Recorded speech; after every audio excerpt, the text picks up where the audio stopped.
Diqqət, diqqət! Bu şəxslər küçəyə çıxmasın.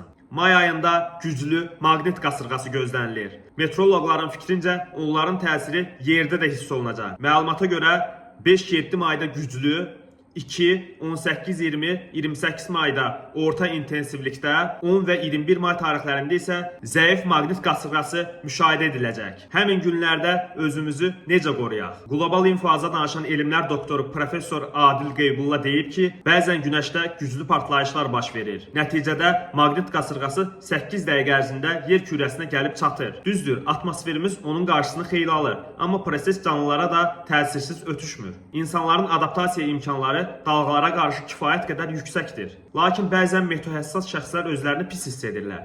Nəticədə arterial təzyiqlərin dəyişikliyi, şəkərin yüksəlməsi, bronxial asma xəstələrdə boğulma hallarının artması və s. olur. Professor bildirib ki, meteohəssas insanlar maqnit qasırğası zamanı ehtiyatlı olmasında faydası var. Yaxşı olar ki, səhhətində problem olanlar ev şəraitində qalsınlar. Öz həkimləri ilə məsləhətləşsinlər. Vaxtında dərmanlarını qəbul etsinlər. Başqa ciddi problem yoxdur.